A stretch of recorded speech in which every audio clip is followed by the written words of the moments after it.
हमारे daily life experiences से ये क्लियर है कि किसी भी ऑब्जेक्ट को रेस्ट से मोशन में लाने के लिए हमें फोर्स की आवश्यकता पड़ती है। जैसे किसी एक रुके हुए बॉल को किक करके मोशन में लाना। लेकिन क्या किसी एक ऑब्जेक्ट जो कि मोशन में है उसे रेस्ट में लाने के लिए भी हमें फोर्स की आवश्यकता पड़ती है? नॉर्मली हमें ऐसा लगता है कि जो ऑब्जेक्ट मोशन में होते हैं वो अपने आप रेस्ट में आ जाते हैं। जैसे किसी बॉल का ग्राउंड पर मूव करके कुछ ही देर बाद रेस्ट में आ जाना। लेकिन ऐसा होता नहीं है। उस बॉल पर भी फ्रिक्शन फोर्स, एयर ड्रैग जैसे फोर्स एक्ट करते हैं जिसके कारण वो मोशन से रेस्ट में आ जाता है। इसका मतलब ये है कि किसी भी ऑब्जेक्ट के स्टेट ऑफ मोशन को बदलने के लिए हमें फोर्स की आवश्यकता पड़ती ही है। कंसीडर कीजिए कि एक बॉल ग्राउंड सरफेस पे रखा हुआ है। क्या इस बॉल पर कोई भी फोर्स एक्ट कर रहा है? हम ये सोचते हैं कि जब वो बॉल मूव ही नहीं कर रहा है तो उस पर कोई भी फोर्स एक्ट नहीं कर रहा होगा।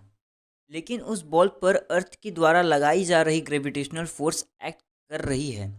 इसका मतलब उस बॉल पर फोर्स एक्ट कर रहा है, फिर भी उसका स्टेट ऑफ मोशन नहीं बदल रहा है। ऐसा सिर्फ इस वजह से हो रहा है क्योंकि ग्राउंड सरफेस भी उस बॉल को उतनी ही फोर्स से ऊपर की तरफ पुश करता है जितनी की ग्रेविटी उस बॉल को नीचे की तरफ पुल करती है।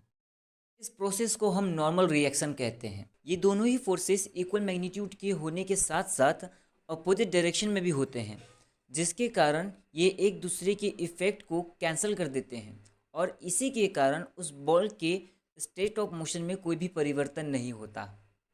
किसी ऑब्जेक्ट पर एक्ट कर रहे फोर्सेस के ऐसे पेयर जो कि इक्वल मैग्नीट्यूड में होते हैं लेकिन उनकी डायरेक्शन अपोजिट होती है, जिसके कारण उनका नेट फोर्स उस ऑब्जेक्ट पर ज़ीरो हो जाता है। ऐसे फोर्सेस के पेयर को हम बैलेंस्ड फोर्स कहते हैं।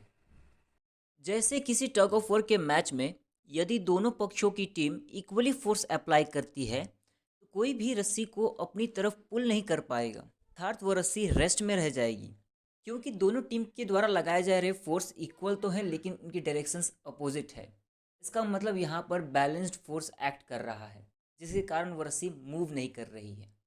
और वहीं यदि कोई एक टीम दूसरे टीम के मुकाबले ज़्यादा फोर्स अप्लाई करके उस रस्सी को अपनी तरफ पुल करते हैं तो वह रस्सी आसानी से उनकी तरफ पुल हो जाएगी।